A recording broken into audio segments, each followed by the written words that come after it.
Okay, so it's 4:36, Friday the 14th. And I feel like I got so many things to talk about. I try and keep them straight. It seems like I don't know. Either more and more people are just catching on and talking about it and waking up or whatever. The energy is definitely churning.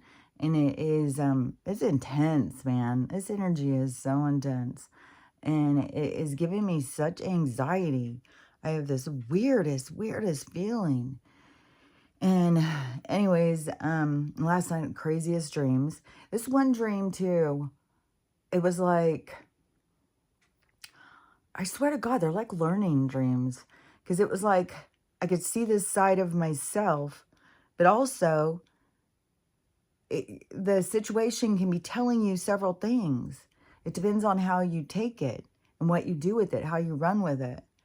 And this one was weird.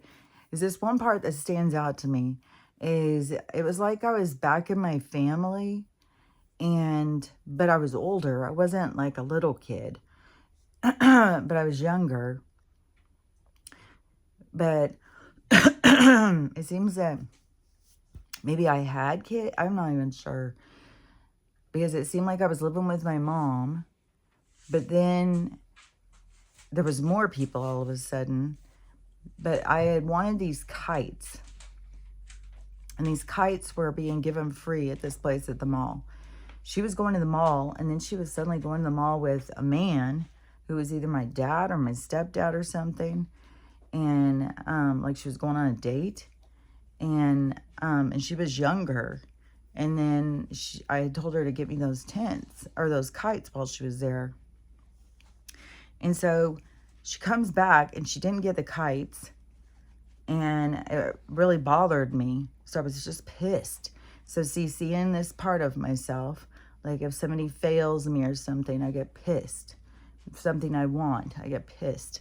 And then I remember she was showing me something. She was all excited about this new doctor she had found and all his content.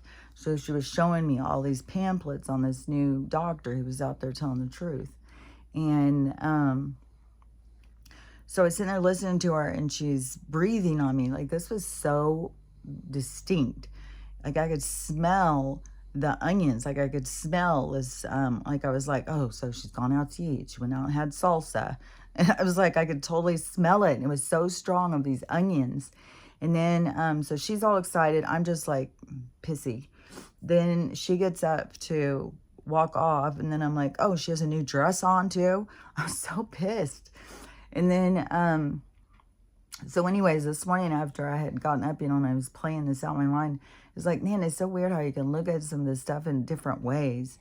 Because, it's like seeing that you get mad at somebody you think is failing you. But then it is like, but you step up for yourself. It shows you need to step up for yourself. It shows you that you don't need to rely on other people. It shows you, like, I was seeing more things to it. I was like, man, it's kind of like whatever you learn from something is kind of like your choice almost, how you look at it, what it is that you pay attention to about it. There was something else coming into my mind at the same time as that. There's a whole bunch of things, man. I'm going to be like really, oh yeah, okay, because when I was talking about the doctor. So good news on my brother. He's a miracle. And he went to get his new scan or whatever. They said there's a reduction by 50%. And they're just like, what?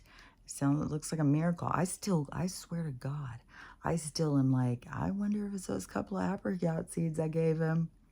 I swear to God, if he would eat those apricot seeds every day. But he was like, oh, they're horrible. And, but anyway, so the doctor's like, he's a miracle, man. And but we can't do any more of the CHEMO treatment because it's causing him to go, it will cause him to have, what they said that the patches would do, the failure. And also bone and the marrow. So it's causing more issues. Of course, it's like at least they're stopping before they fucking kill him with that. And But it really makes me curious about those because it started, he had got him to eat those two while I was there. And his thing has just been reducing. And so now they're like, he's a miracle. I'm like, there's a bunch of teas. I know he doesn't like those seeds, but there's a bunch of teas and stuff. And I said, I mean, it's time to start checking about rehab. And my sister-in-law was like, well, the doctor said he'll never be able to get that back that's missing in his brain. I said, well, they told me that too. But you build new pathways. You got to go in that direction, and then it will build new pathways. So, I mean, even if you can't, regain being able to walk, which the walking was when it was spreading, and he started having seizures and stuff. So now it's like that part wasn't cut out, and so. But it's I think that also your body like almost forgets how to do something when you're not doing it. So when you start going back towards trying to remember how to do it, it will build up new ways of doing it. And so I said, and then also he gets to get talking back. I said, my talking so improved. Oh my God. From where I was when I first got my brain injury. So yeah, I totally believe like you don't just give up like what the doctor's saying. I just saw this video. My daughter sent me this video of this girl, and she's like, oh my God, all you people that keep telling me just go get some magnesium, go get some CBD, and just stop. I take Valium, and that's it. That's what I take. It's like these people don't even realize like their dependency on these scripts, and with the side effects, because the thing is I made a comment, but the thing is that you're deficient in something. You got a deficiency. That's why you're having these issues. Piling on another issue is not going to fix it. Figuring out what you're deficient in and replacing it is going to. And I said, probably you're going to get a lot better. You're having these issues. If you got magnesium deficiency, you replace the magnesium, you start having the issue. But people are dependent. They're like, well, I like my volume. What are you talking about? Give me a little of that. And so, and it's so addictive too. All those, what are they called? Not betas. Anyways, there's a certain kind, and they're super, super addictive, and they just come up with another one and another one. And so, and the people just keep taking them, and they just don't even realize the harmful effects, and they feel like, well, that's what they need. And then plus it gives you the feeling of everything's okay. Everything's okay. And so you get hooked on that feeling. That's what, gets people hooked on drugs all over the place. And they do the same thing on these, the ones that come on a little white piece of paper, the guy with the white jacket on. So anyways, that's a whole nother thing. Then there's a whole new thing that's come out with what they were doing in Bosnia. And they were saying rich Italians, but I would imagine it's rich anybody. And I'm sure it's not just this experience, this war. I'm sure it makes me sick. It makes me absolutely fucking sick. Sometimes the way I see it, it's just like, oh, like, yeah, I don't even know how to explain it. Like right now I keep seeing this weird shit of us like in this movie. But it's like, I don't know, seeing these people scared and scrambling around, and then seeing these other people just as the laughing about it. It's just like, man, it's like this game at the fair or something. So disturbing. These people they're not like us. Something's different. And I don't know. They're not all like, not every single person who's become rich is one of these other beings. Like, they're not all the vamps. And who knows what the fucking these Z's are. There's something. Because I think that they live off of our parts too. So there probably are some kind of similarity between them and the vamps. So I don't know what they are. But they're different than us. They're not I won't say natural born because there's still a lot of lab interference in the human project, but the soul, our souls, for the most part, the ones in the human project are higher vibrational souls. And so we have it inside of us, caring and compassion. There's some that get injured. Okay, it's like being a little kid and coming in and just being loving and caring and compassionate, and then getting kicked and hit and pushed down and made fun of and beat down to the point where you pull it all back in, and then you put out a shield of anger. And that is how some beings compensate for the pain that they feel from the disparaging effects of being in this experience. And so they but they still have it in them. They're just guarding it because it hurt and they don't want to hurt. So it's gonna make me cry. So we got to have so much more compassion and empathy for each other, because there's such people are not to their purest sense of self. They've put up a guard. They've built brick walls around themselves because of pain and the struggle. So anyways, if you don't know, there's an article, I guess, in The Guardian, I think, and it talks about during the Bosnian War, and that these rich Italians paid to come over and, you know what a snipe does, and they said they were paying to come over and take out the Serbs, and they were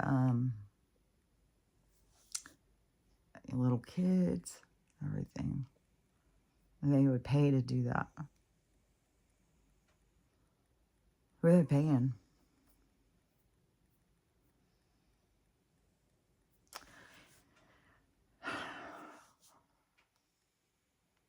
God, it's sad. There's so much sad shit, man. More out on Erica.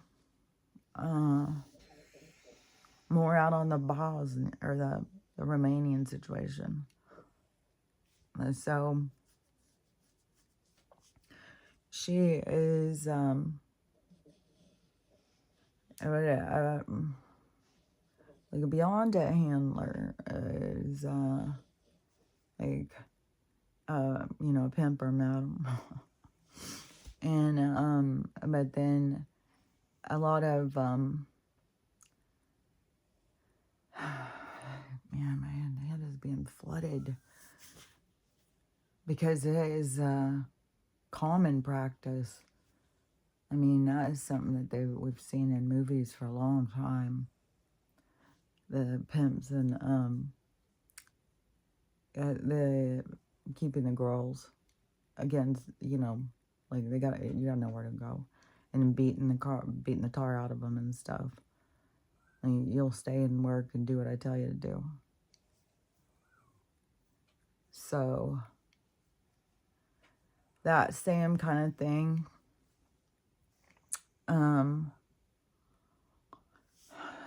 Taking these girls, which there's a lot of really, really pretty girls in Eastern Europe, and so taking them, forcing them into this work.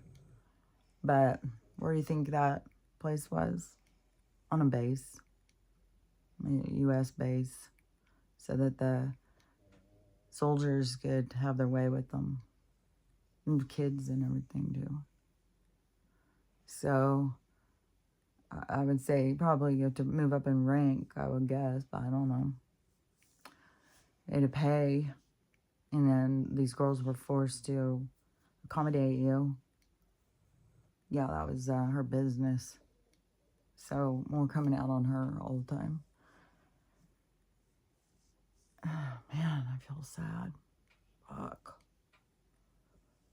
Sometimes you don't realize how, then, I don't know, it's just like, seeing it is just like, God, fuck. So much sad shit here.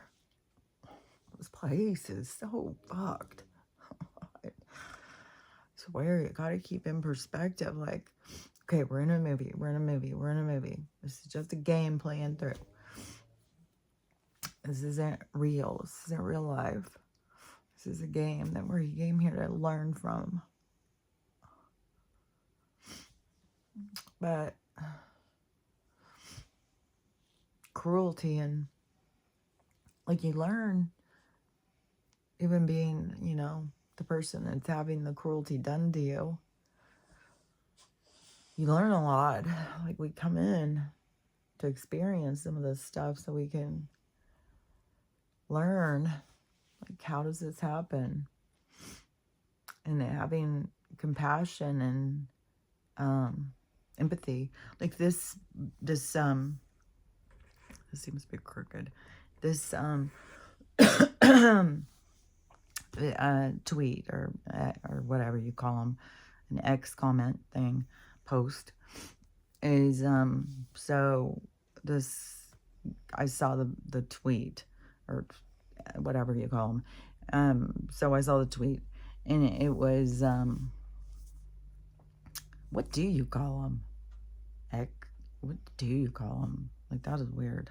But anyways, it used to be called a tweet, and what used to be called Twitter. But so it was so fucking rude, man. It was somebody saying that women who have kids who aren't married are whores, and their kids are bastards, and we shouldn't be supporting that. We shouldn't be giving them money. We shouldn't be helping them. And just really fucking rude. And it's like, I said, well, this is what judgment in the comments. I said, this is what judgment looks like. This is a lack of care, of compassion and empathy. And I had no idea that the guy who was saying is a preacher of a church. So that's being exposed right now. That these people are showing their truth, their true colors. And then, so the people who follow them, I've been saying this was going to happen for so long. And the people that follow them are having to face, like, this is somebody who I supported. This is somebody who I believed in, who I went in and listened to on Sunday mornings, who tried to follow what he said, and he's acting like he's close to God. So that, see how this is being exposed. You know, it's like, yeah, it's different types of exposure, because some of us are just watching from the sidelines, but others, it's really affecting them because they participated. Then there's, I was just getting this other flash of this, following. Oh, yeah, because apparently Donald's really disappointing the MAGAs. So he's really creating a movement,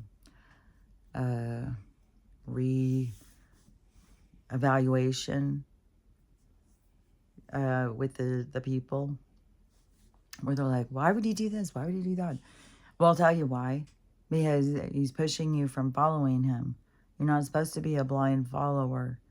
You're supposed to be a free thinker. You're supposed to be independent. That is the evolution of the soul. To be a follower and to be dependent is a de-evolution. It's a backwards way of existing for a soul. And we are not meant to be dependent. And so I had said a long time, I've been saying, he's going to do things that are going to be disappointing these people, because it is meant to push them from being dependent on him. So again, Some of us are just watching from the sidelines and watching this stuff play out. But there's people who are being affected. Oh yeah, yesterday too, I did the video showing the sunrise and how trippy it is. And I swear to God, I could just show a lot of the skies. It is trippy over here where I'm at, because it is like you have this huge open area of sky. More sky than I've seen in a long time. It's really huge. And I guess it's because it's over this valley, this treasure valley, and it's fucking ginormous. So you see so much sky. And then you see these boundaries, like of these mountains and stuff. It's really beautiful. But you see so much sky, and there's several different skies up there. It is like you can see, like this guy's got this going on, this guy's got this going on, this one over here's got this going on. It's different skies. And I know it sounds crazy to some people, but so I did that video yesterday, and then I kept seeing this girl live. She keeps coming across my thing, and it's one of those ones that is showing those maps. That it was some guy who made them. I don't even know who. And it was a long while ago, and it was these other their dimensions, their realms coming together, even though people think it's like space and the atmosphere, whatever, but it's dimensions, it's by vibration. And so we have this merging going on, and he was showing in these maps these planetary systems that were coming together, and showing like I don't know, I can't even think of all the different names of these ones, but showing how they were coming into our sky. Well, this girl, she shows the sky, so she'll take pictures of the sky, and she will show how they line up to this guy's map. And it's like, definitely, and I've been saying, like, this is all vibration. This isn't stuff flying through space coming. This is a vibrational change. And so it's just like refocusing something. It's like stuff has been out of focus, but it's being refocused as the vibration is changing. And so we're coming into a new focus. And the new focus, there's going to be more. And so there is these other atmospheres like joining into ours. This is how I see it. And so I had done this video yesterday, and it looked so trippy. And I was like, that is a different sky over there. That is a different, like, or merging these other skies. So anyways, this girl saw my video. I think I started following her, so I don't know if she started looking at my stuff or something. But so she saw the video I posted yesterday, and she said something, and she posted more and left me some pictures of stuff. And I'm telling you, I that's how I see it. And so I know I'm not the only one, because she's showing these things. And how the sky, it's like the way you just have to see them, because it's like the way the lines are, the way the shadows are and stuff, they line up over these other maps that this guy drew of this merging of these different atmospheres. And so then there's way more with this red sky and the aurora and stuff, which it's all over the place. I mean, a lot of people are go, what's the poison? Is this, is that? Which, you know, I said for a long time that all that, you know, chemical up there can, we could have some kind of reaction. And so there could be, you know, that is a part of it, you know, and that's why it happened. But it's happening. And so it all depends on how you look at it and in which direction you look. We'll see it with a lot more clarity once we get past whatever this thing that's going to happen is. But the sky's merging, and, you know, if it's that creates this conflict or whatever. But anyways, them to now be like, oh, the auroras, you can see them down in Florida and Texas and all that stuff. People are like, that's not natural. There's something more going on. Or some people are like, are they doing this? Are they putting this out there? Are they creating this? And then I've seen some people saying that it is because there's a war going on in this other dimension, in this sky, that there's this war going on, and it is affecting ours. And that's what some of this color and stuff is. There was a video of a guy who sent something up. I don't remember what it was, but you could clearly see like the firmament. It's not just open space. It doesn't just keep going. That there's like almost like a screen and stuff. And he starts saying, oh my God, there's water in it. And you see all these colors and stuff. This world is so different than what we've been told and what people, it's hard for people to wrap their heads around. But we're like in this bubble. In the waters, which are separated from the waters, but that's what more of the atmosphere is. I swear to God, it's way more like we're energy in an ocean, in the micro, macro. So on the bigger scheme of things, that everything is like this plasma, this water kind of stuff. And then we're the energy moving through, and then we dock here and experience this, and dock over here, experience that. We just go all over the place. And but not everything is open because of the tendency of the frequency, that the way it moves, what's going on inside the place. Is like where we are right now is super toxic. And but it's weird because we are in a lower vibration, but there's higher vibration around us, and that's what we're merging into. So that is why we're like more in a containment, because we're not just like vibrational tone isn't just like, well, down here it's all this way and up here it's all this way. It's everywhere. And that's why you move through portals and stuff like that. So it's not just that it's not a, that, man, it's hard to explain, because it's distinct, but it's like a high and low is mixed in throughout. I don't know, like some of these low, I don't think they can go up too much into a higher vibration, because you can only go to the vibration you can meet, and they don't expand themselves, so they can't go into some higher vibrations. We can come down because we can match but it's difficult. Like some being, that's why you're birthed into the experience, because it isn't that easy to be in low vibration when you're in your high vibration suit. So that's why the vibration has to change in order for these more beings to come in and interact with us, because they're higher vibration, and we're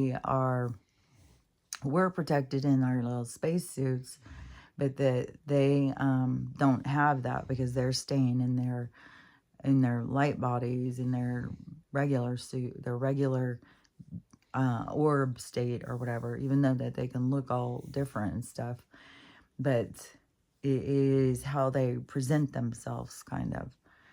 But this is lower, and so we are in these spacesuits, like, so that we can be in it, but still we feel the discomfort, we feel the pain and the confusion of how can there be so much cruelty and stuff? How can it be this way?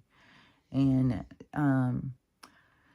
but another thing with this aurora and the red sky, so, which, I mean, there's a lot of chemicals up there can make it red, but there's something more to this red thing. And so there's people saying that the aurora doesn't have red in it. And so for all these places having the red sky, which we keep having red sky, but it's where there's sun. So the whole sky, you can't see the red everywhere, but you could see it. It's weird because the sun is not like coming up over there. I mean, the sun, that's where it would come up, but it's like not there. But the sky is red. So, I don't know. This world is so weird. So is it like these different land masses? The sun's down here, and as it starts to enter up and towards this landmass that you start seeing the shine, but the shine is showing the red sky.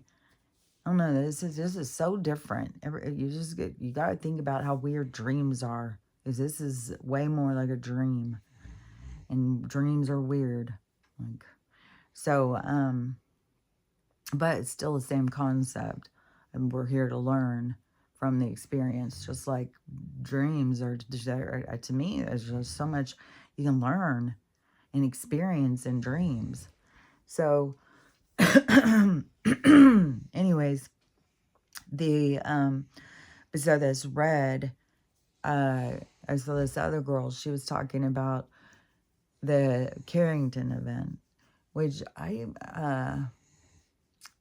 gotta look it up because it's like it's getting me mixed up with the Philadelphia one, which was when that they were messing with trying to do time travel or something, and they were using this ship full of these soldiers, and they put it through some kind of portal or something, or they did some kind of machine. They did something.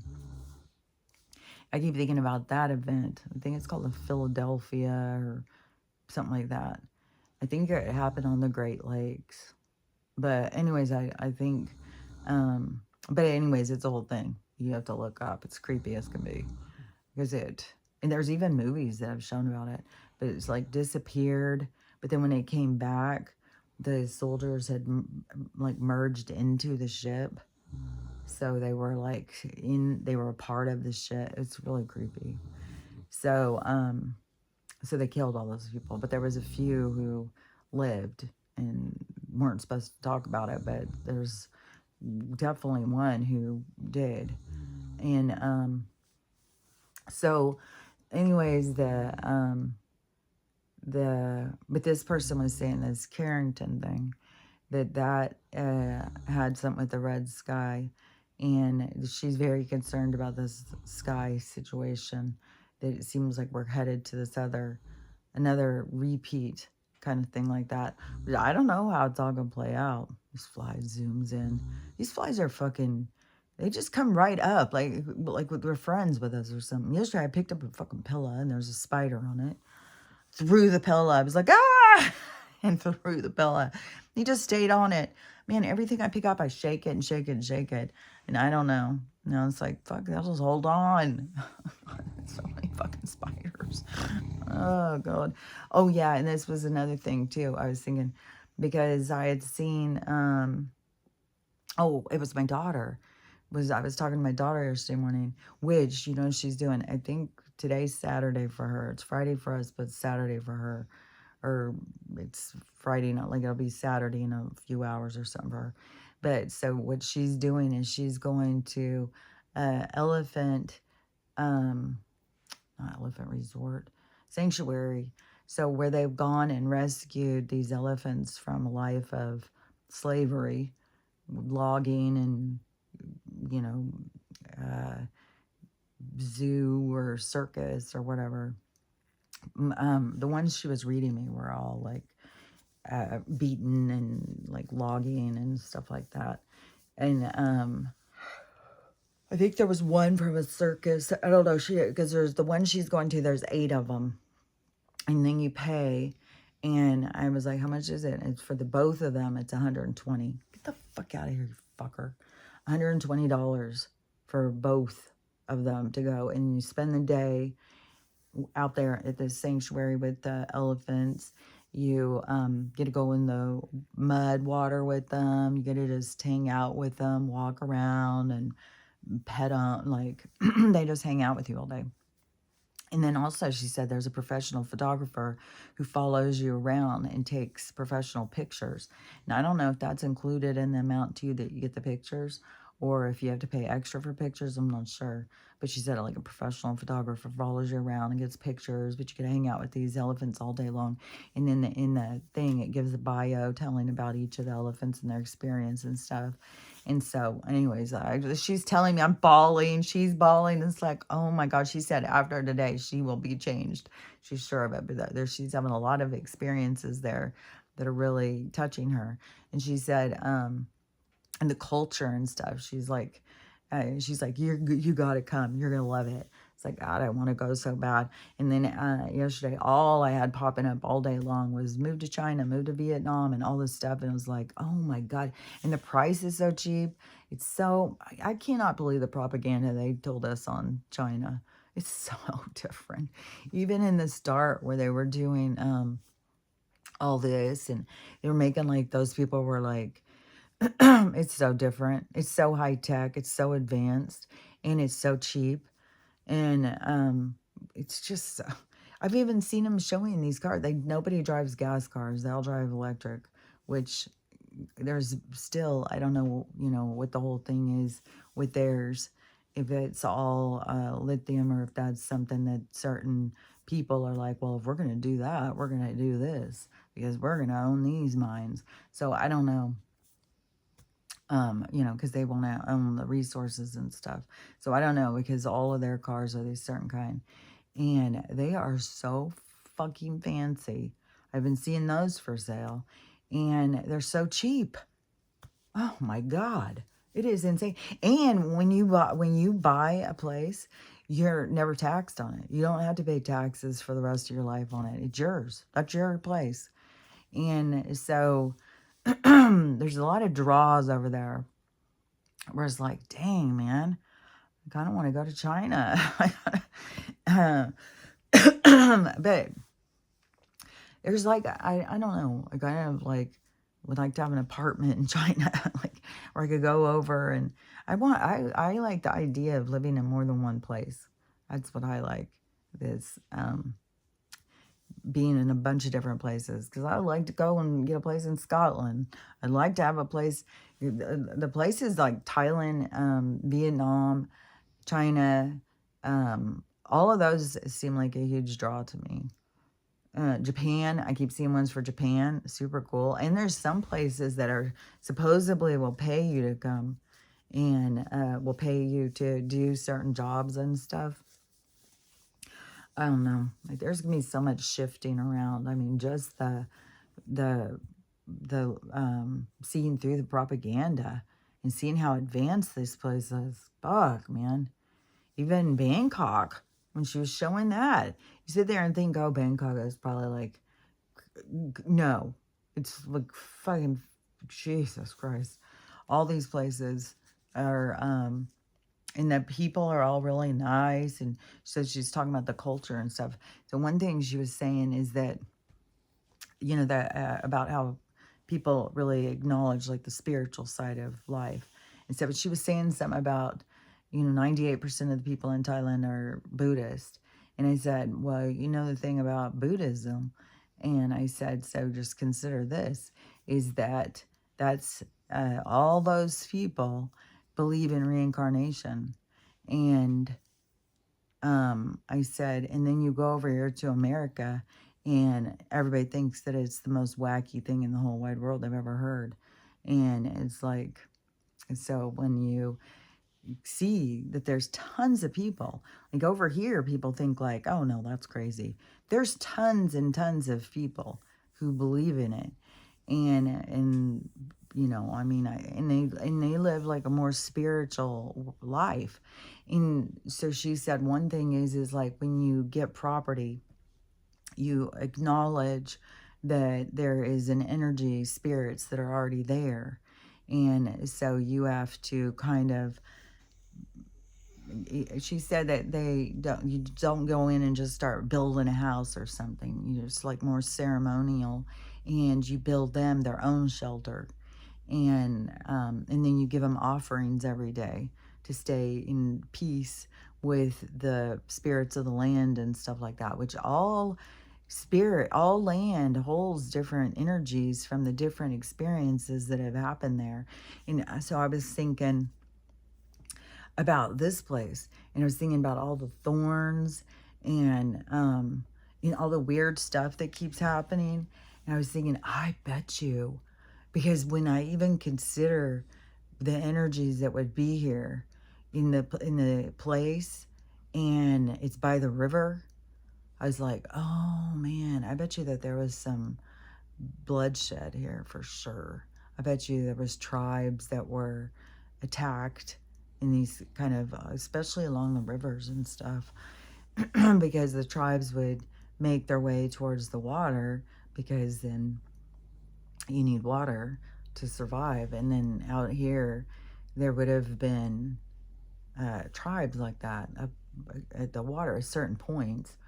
I mean, I don't know how it all goes together, but but I was thinking, I bet you that there is an energy, or the spirits of the land or whatever, are, that's what all these thorns and stuff. Look at this. I stepped on one this morning in here. So I was like, I'm going to show you these fucking vicious goddamn thorns. So they are, see, they're like these balls. I don't even know if you can see, because, but look at that. If you can see that point, that's the fucking, it hurts so bad when you step on these things. They aren't like little. These are big fucking thorns. And then some of them have multiple of these thorn things sticking out. And even when they're stuck in your shoes and you're trying to get them off your shoes, you're getting stabbed by them. And so if they're all these hard, like rock things with these big sword fucking thick things. So I was like, so I was thinking, man, maybe it's what I need to do, is do some kind of ceremony. Maybe I need to go out there and kind of make an offering of space or something, and be more like, can I please be here? Can we live here? And we will, I don't know. I'm kind of thinking of doing something like that and seeing, because I sit out there even trying to rake up all these thorns. I swear to God, it doesn't matter if you pick up 1,000,000, there's 2,000,000 more. It's insane. And they're everywhere. And trying to go and walk around like that, the dogs, like going and just doing walks and stuff, it's like, fuck, man. It's just, there's so many. And I was thinking, well, what better way for the land to speak back and say, I don't want you here. But then how do you make peace with it? And so anyways, I was thinking of doing something like that and seeing if it made a difference, if the thorns and stuff didn't start kind of receding and disappearing and stuff. If I go out and really acknowledge the spirits that are here and who have gone through traumas and stuff and remain attached to the area. So I don't know, but I do think that that's real. When she was telling me that, then I was like, oh, it was just going through my mind. Like it was like an epiphany. And I was like, oh, I think that's what I need to do. Is I need to acknowledge the spirits of the land here and see. And then especially though, just to think about, like, there's so many places I think that we are and we go to and stuff. And then I think that they do like cover-ups and stuff.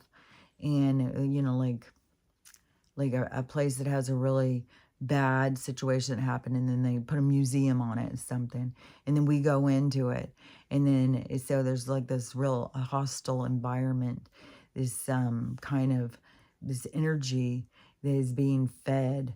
So they're sneaky like that. Like the things that they do aren't just, haphazard. These beings that are truly in charge, are running this place, are old. They've been around.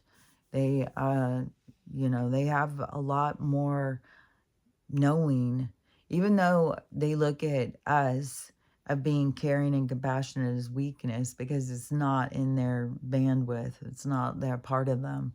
It's not in their code. And because they are the dark, they are the different energy, and their energy is way more about control and like conquering and stuff.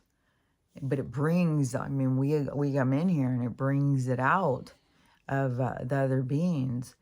And so we come in here and then we have these parts of us that come out in these places. And that's why we got to see and then purge it out.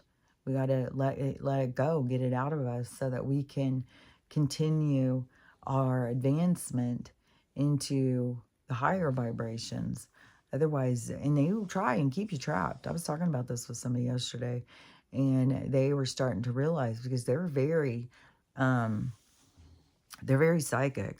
I've talked about her before, and I would say, man, I would be sitting there thinking something, and she would answer me, and I would be like, oh shit, she can hear my thoughts. And so, and she wouldn't realize, but she was surrounded by dark energy. And my one granddaughter too. She was talking to spirits when she was really little, and then she got surrounded by dark energy. And that's the thing, is we are in a dark energetic realm. And those energies, when they know that you've got gifts and you can hear stuff, they will block it. They want to block you.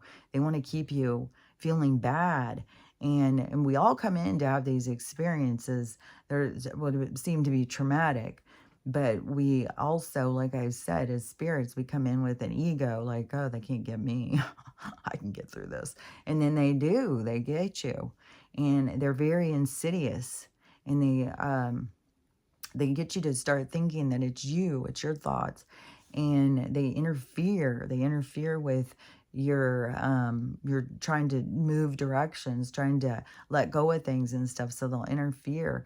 And a lot of people, that's why there's all this whole diagnosis with schizophrenia and stuff, because they will when you have these gifts, the dark energy will fucking just be attacking. Believe you me, fuck, I know. And so they'll try and hold you back. They don't want you to, they want to take from you. And so, anyways, I was really excited because she's starting to realize, and that's what it takes, is you to start to realize, like, this talking, this communication isn't you. It isn't just you sitting there talking and talking to yourself and thinking all these things. It's the interference from these dark entities that are doing it. And but the insidious part is that where they start to get you to believe that it's you, and then you lose, I don't know, you lose faith in yourself, and you get eaten up by the darkness, and they'll consume you. And so you have to be able to pull free. And this is the thing that gets me when they give people these diagnoses of schizophrenia and stuff like that, is that they tell them that that's not real. It's motherfucking real. It's motherfucking real. And then they get them surrounded with these dark beings, and the people don't know how to fight them back. They sit there and tell them, oh no, it's not real, it's in your head. It's like, bullshit. Yeah, they're in your head, but that's fucking real. And they are fucking all around you. And they fucking just eat people up, man. And then they just say, well, take those medicine. That'll make it go away. No, it fucking doesn't. And then the people start losing their fucking minds. And so, yeah, we're all here at different levels of our reality, of what we can understand of reality. So it's like your pitch. And so, and we're all different. We're all at different levels of our soul's resonance, of our harmonics, of us as beings, as our coding. We're all different. So some of us come in and we have more awareness of certain things that other people don't have any awareness of. And but that doesn't mean that on their soul level, that they wouldn't have an awareness. It could be that it's turned off because it's not part of what they're here to experience. And so it needs to be turned down so that they can focus on the experience they're here to experience. But for those of us who do come in and do have the awareness and do talk to these other beings and stuff like that, you do have to learn how to maneuver and how to push them back, man. And then I tell this to people, and they just are like, but she was being receptive and listening. And so I think she was getting like, okay, she was like, okay, this is making sense, because they will engulf you. They'll fucking get all on you. All that dark energy will just engulf you and take you over. And so you've got to learn how to push it back and tell them, get the fuck out of here. Shut the fuck up. And you got to be able to be like sharp in catching them. And when they're sitting there fucking saying shit, get the fuck out of here. Shut the fuck up. and it can be really intimidating to some people too. It's like, yeah, but won't they hurt me? Well, you have got to realize you're a strong soul too. And there's only, like, they can fuck with you. They can fuck with you in your dreams. They can come in and harass you. But there's certain things they can't do. Like, they can't do, I mean, they can do some things. They can fucking throw thorns down in front of your fucking step.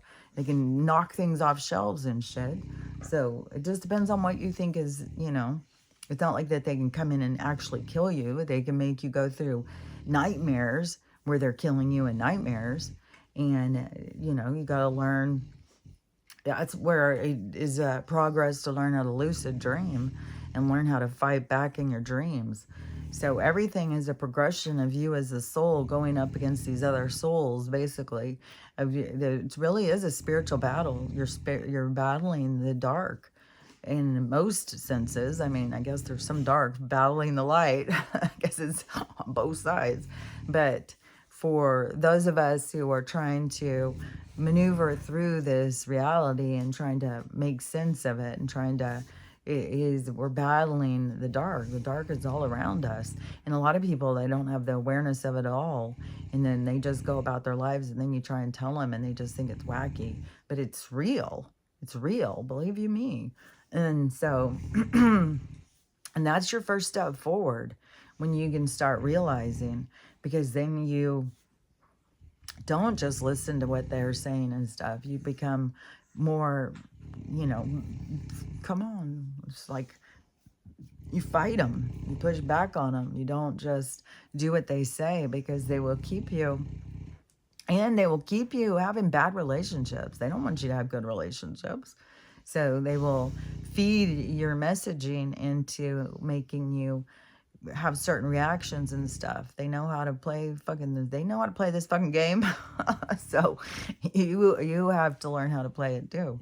And you have to fight back against the dark energy. So anyways, I was really glad, because she's been, and when you are gifted, and you're real psychic and stuff, yeah, you were tapped right in and they're right there. And then the fucking world tells you you're crazy. It's like, because they don't experience it, that doesn't mean you're crazy.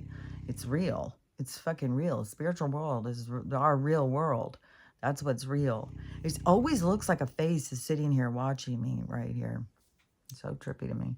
But that,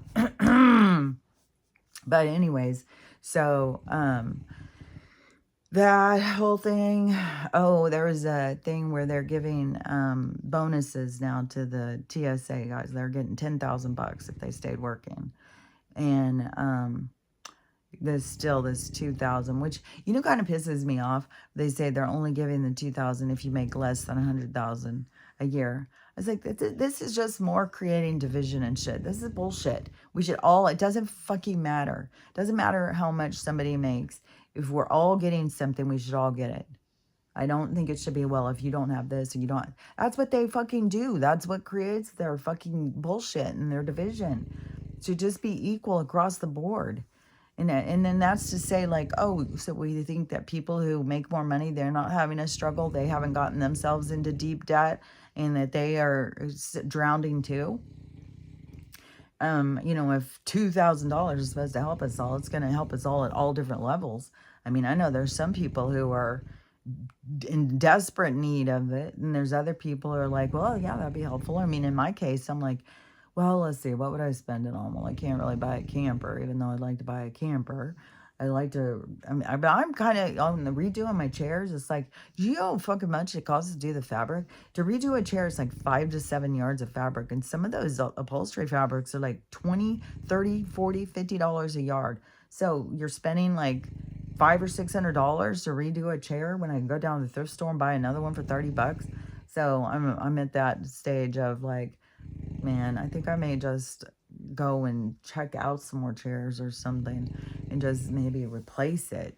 And I knew when I got it, it being a light color, that it was going to be hellacious because having the dogs, and that they were going to get it dirty. So anyways, I don't know. I may just replace the chairs. Oh yeah, I did have those two. Damn it. I had these two chairs that were my grandpa's chairs. They're really old-fashioned chairs. And I had redone them and stuff. But then when I had moved, I didn't have room for them. So I gave them to my mom, and they're at my mom's house. But she also has my outdoor two chairs and all my paintings. So I'd need to go there and get all of that stuff. But I could put those two chairs here. But yeah, how would I get them? Dang it. I didn't even think of that. I should have just tried to get those in the trailer. I forgot all about those. It was like, but anyways, so I don't know. But I'm thinking, I don't know that I want to spend $500 redoing a chair.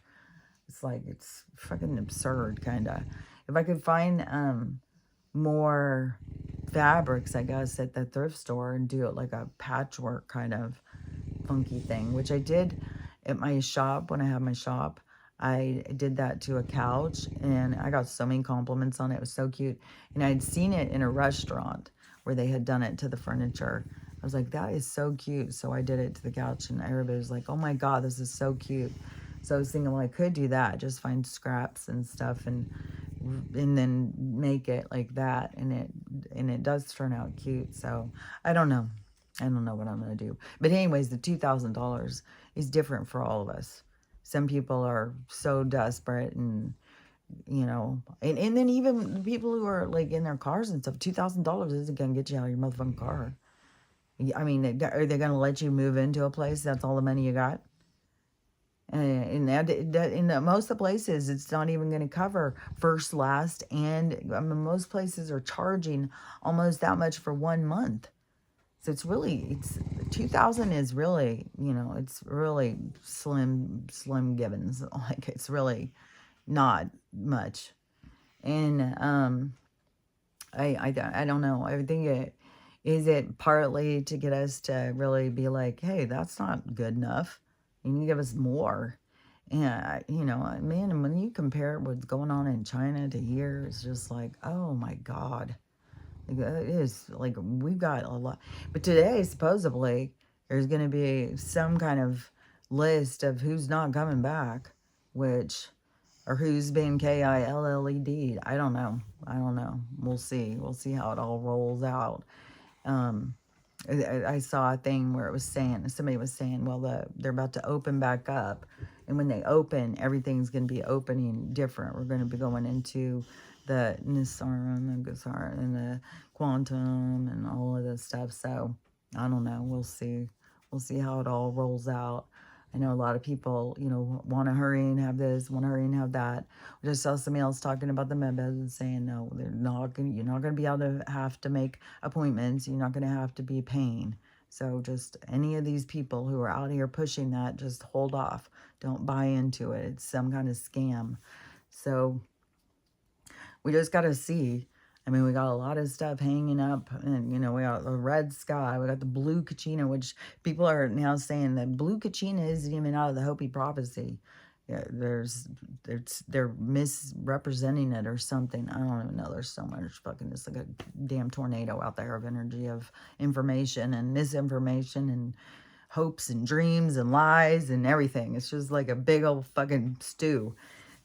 So, but we do know there is shit going on. There's big shit happening. And there's definitely shit happening in the sky. And we are definitely merging into other vibrational territory. And it's going to have other beings that are going to be, that already are in that territory. And so, I don't know. I mean, there's just so much going on. We just got to see how it plays out. And so I also had another really fascinating thing happen yesterday. This is it just really kind of trips me out because there was I was getting these tarot readings that were popping up all the time to me, and they would be saying stuff, and there was a couple that was saying you're gonna have some inheritance is coming. And so I was like, well, I don't know where that would be coming from. So I just like blew it off. But then yesterday, my brother messages. So it was me and my sister, and he messages us.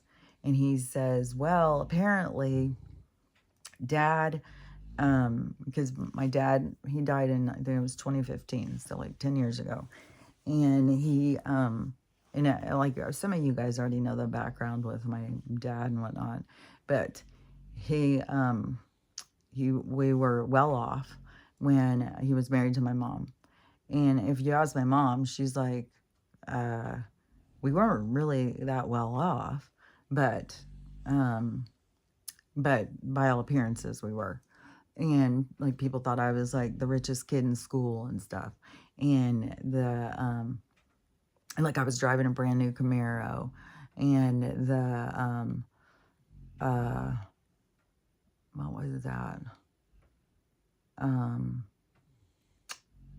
anyways, there was a whole lot of things. He owned his own business. It was these millionaires would be over at our house and stuff, and he would like be playing poker, and they'd all be sitting in this room, and there would be these really rich guys and stuff. And I've said before, I'm pretty sure he was involved in the Dallas cabal, whatever was going on there, because there's a lot of weird stuff, with him. Like there was a lot of weird stuff. I've told the stories before, so I won't go through and tell them all. But there was a lot of weird stuff, and where to me he was like, if these rich guys want something done, like my dad was a doer, I think. So, anyways, I think he was involved in a bunch of stuff, but he thought he was a real gangster. So he always like kind of reminded me of like Las Vegas gangster or something, and him and his friends and stuff. So, anyways, but we had money, and we had a certain lifestyle, and then when my dad was a cheater, he was a cheater from the beginning of the marriage. He was violent and alcoholic and cheating on my mom the whole time. And so at some point, she realized he had a girlfriend, and I was a teenager. And he was also a pedo, don't forget about that. And so but the thing is he wasn't all bad. That's the thing. I saw good sides to him all the time. He was funny. He was fun. And he wasn't just all bad. And that's the thing too, is like we want to lock people into a cage. Oh, they're all bad. They're bad. And then you just, you know, and in the spiritual side of things, they're there to play roles, and they aren't just that. That's not all they come into every life. They're the same thing. No. So, anyways, so my mom ends up leaving him, and it was a whole thing I've talked about before. So, and he is going to go be with his girlfriend. And so she's like, you can go be with her. You've been with her for years anyways. And, so they got together because they had been together for years anyways. And my mom got together with this young guy, and this whole thing was a very, very traumatic time in our life. And so my dad gets together with his, and she just so happens to be an alcoholic too. So before the first part of my life, there was a balance a little bit more, because there was one out of control alcoholic, but there was always the one who was drowning in their alcoholism and trying to hold it all together. And but when she no longer was there, and it was two alcoholics, and it was battle zone royale. It was insane what would go on in that house. And so but they breezed through all that money, and like there was supposed to be, all this money that was for us and stuff. It was gone. He destroyed his company. Everything fell apart. And in there was weird stuff, like I don't know, the IRS was after him for a whole bunch of money, and that's where he had told me, like, if somebody comes to the door ever ask him for, if you're this certain person, you always tell them no. You always tell them no. And then that's when that happened to me at the cabin. And they came up and they started saying, and what was so creepy too is they were sitting in the street watching me for a long time, and I was out cutting branches off of trees, and then they come pulling up on me, and then they like, "Are you Kelly Hart?" And I was like, "Nope." It's like my dad standing there with, "Nope, it's not me." And they're like, "Oh, you're not?" I'm like, "Nope." I just kept on saying nope. And I just saw my dad standing there like, "Yeah, see," because he did give us a lot of advice over things that it was very helpful. Like, he had a good part to him too. And so anyways, but so at this point in time, that when there was money situation, and he had the IRS after him or something for a lot of money too. And I don't even know what all was going on in his life. He had some shit that went when a certain point when everything started falling apart. And like, I just said, there was a certain time where I wasn't even speaking to him, and he kept going into the hospital. He was getting the shit beat out of him and stuff. And then he would be in liver failure, and then be like, he's gonna die, he's not getting out of the hospital. And then here he come. Here he come. There he went for like 20 years or something, with like 1% of his liver function, and he was still drinking. It's like, that's what I had even said when I had seen my brother. I said, don't forget who your dad is. He can live for 20 years with no fucking liver drinking. So we got good genes. So, and then here's my brother, miracle.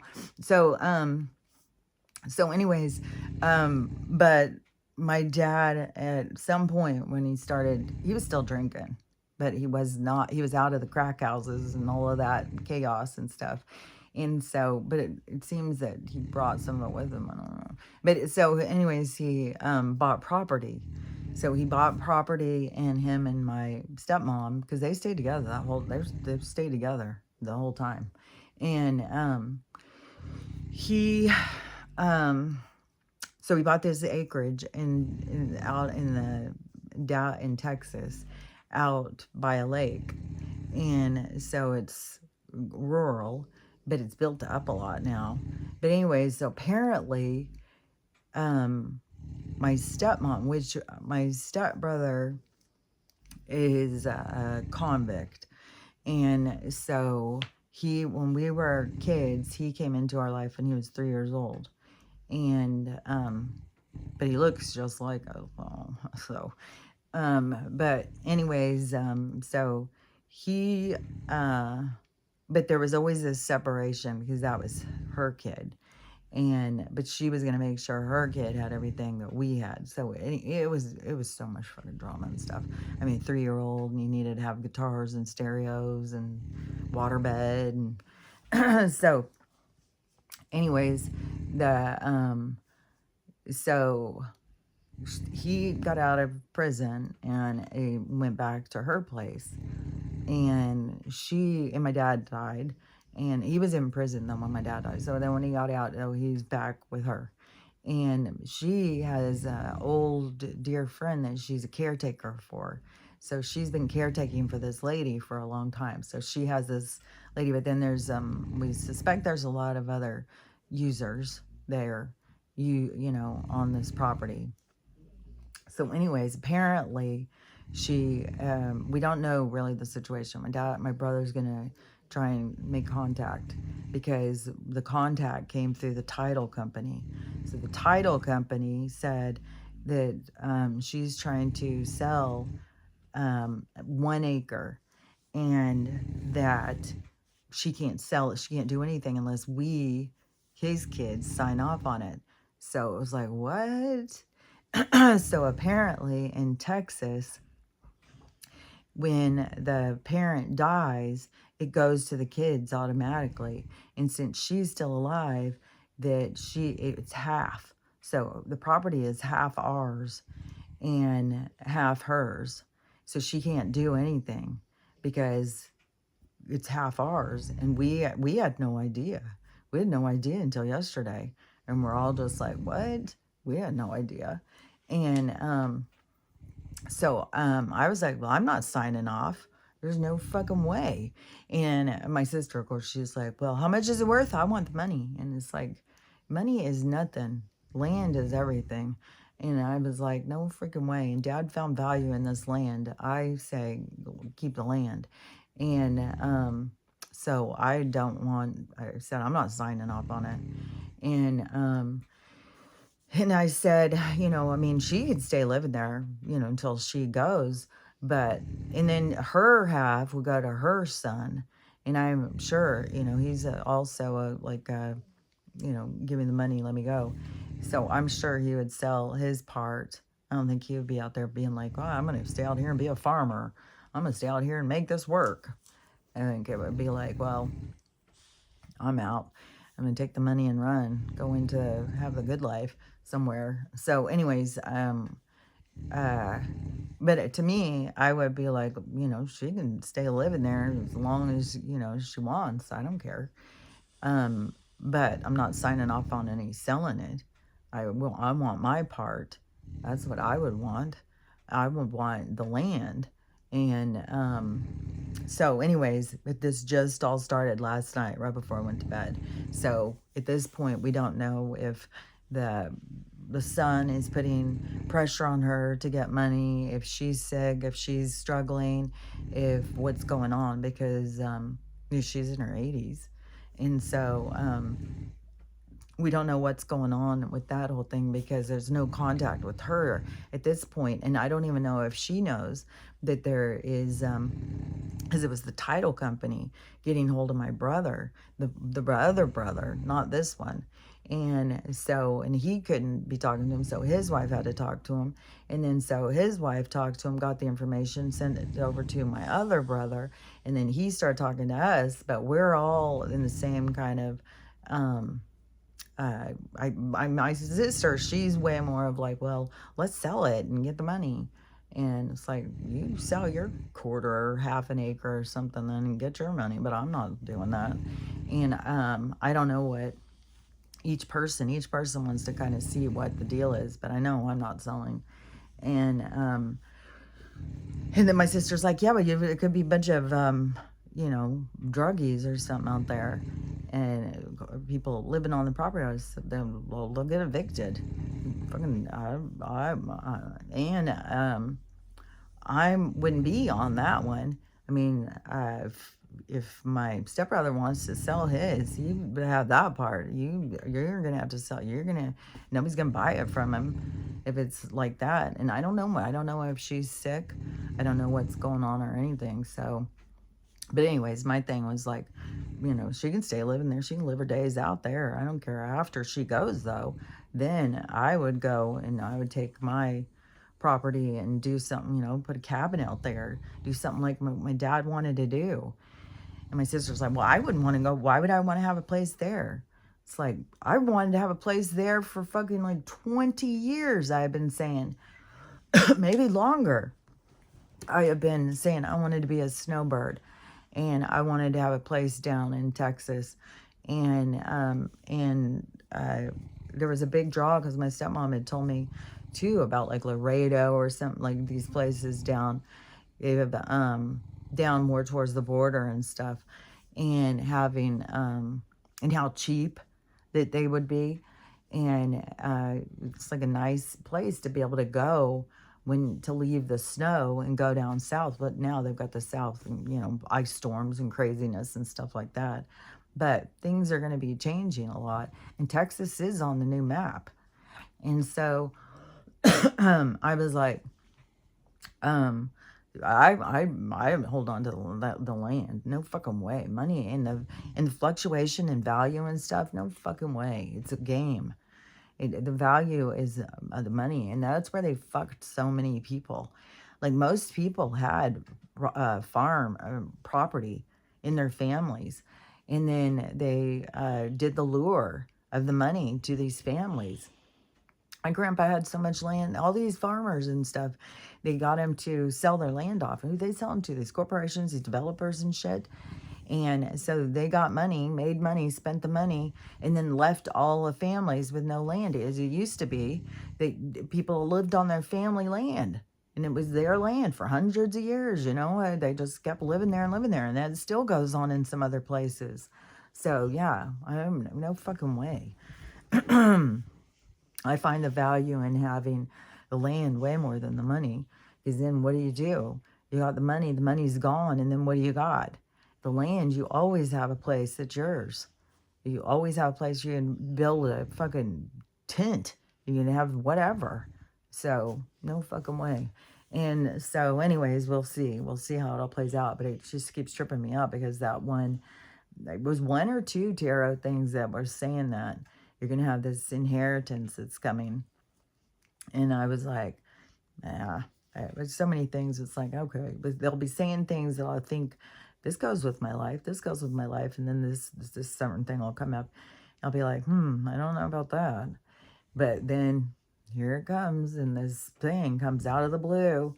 And I find so much more value in the land. So I don't know how it's all going to play out. I told my sister-in-law yesterday, I said, because before my brother got sick, they were talking about selling their house and moving out and being more rural and getting out and living more peaceful. Because it just starts coming across you like, man, I could be living a more peaceful life than this. And not dealing with traffic and all this bullshit. And and that's the people scurrying around, trying to get to work. And it's like, oh, that's somebody snoring. So I was like, I don't want to live like that. So anyways, they were talking about, moving out like that before. And then he got sick and all this stuff. And, but I mean, if it's being a miracle and can pull it through and to get to those med beds, then it's like, it's go time then. And then, it was every day we get closer. So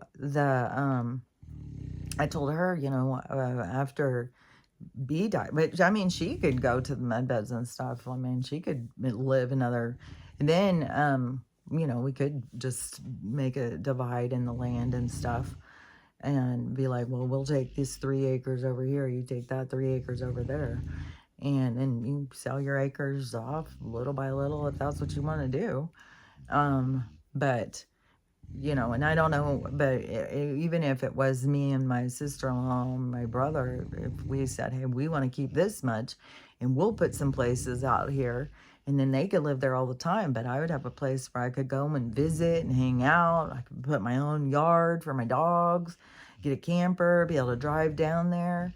And so, yeah, and then I want to also, I want my hover car because I want to be able to, I want access, because those people over in like China and Japan and stuff, they travel around on these fast trains all the time. Everything is so much more high tech over there. It's so crazy. We're so fucking backward and poisoned over here. It's just like, it's absurd. And they try and market it as like, we're in the best place. We got the most freedom. It's bullshit. Bullshit. Every fucking thing they've been telling us, bullshit, bullshit, bullshit. So, anyways, but, I want to be able to travel around and go places and experience other places and maybe have an apartment over here, an apartment over there. So I can go there and stay for a few weeks a year, go there and stay a few weeks a year. And then not just hoard it, but open it up to family and friends and be like, yeah, if you want to go travel and go there, I've got a place, go travel and go there. And, maybe to get to the point where you got to have a calendar. Okay, well, this person has this week, this person has that week. That was kind of like what a timeshare was anyways. But, yeah, I would totally like to have places and other, so I could go and have a place to stay and stuff. But anyways, yeah, this land thing. So it just came up yesterday. And so we'll see how it plays out. But fuck no, I'm not fucking signing off and being like, nope, I don't want it. Fuck that. I want the fucking land. I don't give a shit. I don't want to sell it at all. But we only get half. And then we 4 have to divide that half. So, anyways, it's like, no fucking way am I giving up my part. And I would carry through my dad's intentions on what he had wanted. He wanted to fix the place up. His intentions before he got sick, because he did eventually, living with no liver, so he eventually got eaten up with the the bugs, because that's what the C is. And so, when you're unhealthy and stuff, the bugs will get you. So but his intention was he wanted me to be able to stay there and live out her time, but he was going to put up a storage unit out and then rent out storage or something and do something so that there was a business there that she would be able to make money off of. Well, they didn't ever get to that point. And so, I don't know what our struggle is. I even told my brother, I said, well, she just really needs a little bit of money. I could give her some money. I could help her out. But there's just this whole thing with my stepbrother. It's like, is he taking and taking and taking and taking, And then I think a lot of people get caught up in the trap of guilt. And so they think, well, I owe him. I wasn't a good mom. I got to do this. I got to do that to make up for who I was. But then certain people will take advantage of that too. So who knows what the dynamics is. Maybe he's turned his whole life around and I'm completely off on the whole thing. And he's turned his, life around after he got out. But he did live a long time in those certain behaviors. So I don't know, but my one brother is going to try and get more information and find out more, but he's definitely sending him back that, no, we're not signing off. So, so we'll see. We'll see how it plays out, but it's weird how stuff like that can just come out of the blue.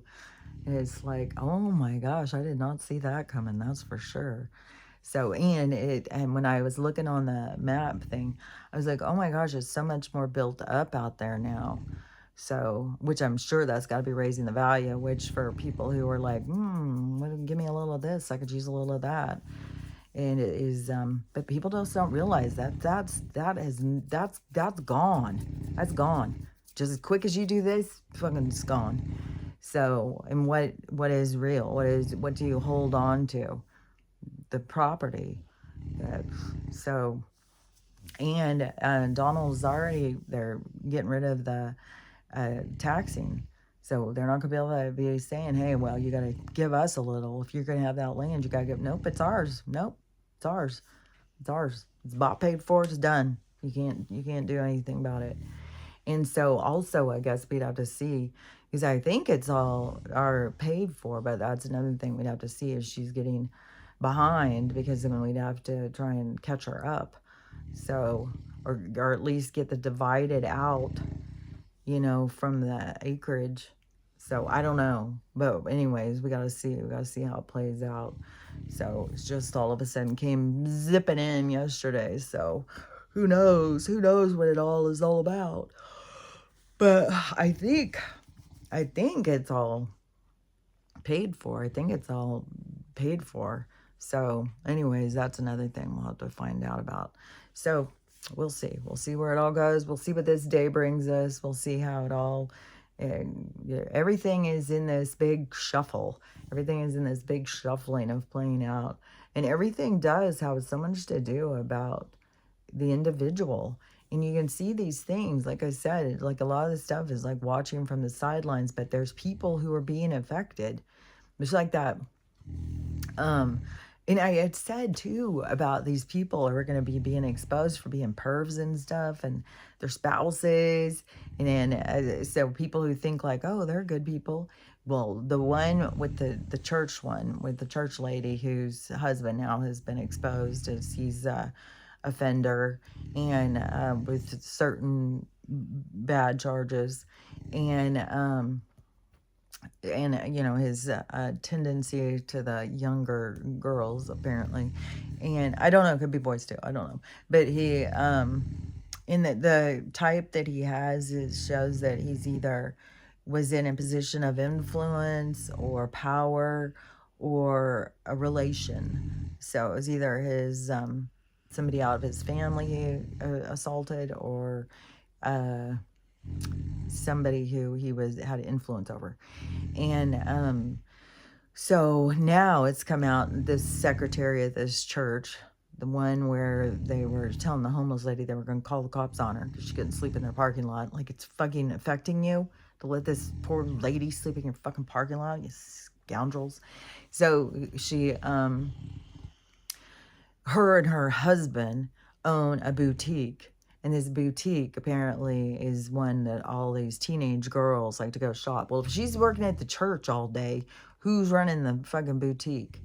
Who's spending all the time with these girls? Does he have cameras in the dressing rooms or something? So anyways, all this stuff just keeps being more and more things being exposed. These preachers being exposed for the hypocrisy, the people working in the churches, like the it's just being exposed. All the shit's being exposed. But there's people who go to these places, who trust these people and stuff.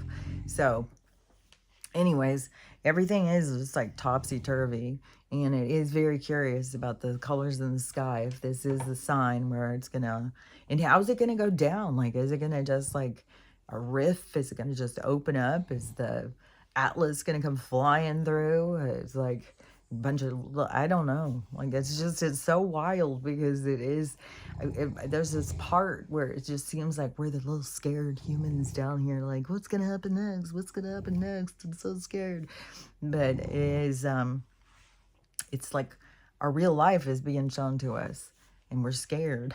So anyways, whatever's going to happen, it's going to be fascinating, and it's going to change our world. It's going to change our existence. Everything is going to be changing soon into a new way, even though there's like, it's still, to me, we're not going to be just automatically in the age of Aquarius. We're not going to automatically be in the age of love and stuff like that. We're going to be making bigger steps towards it, though.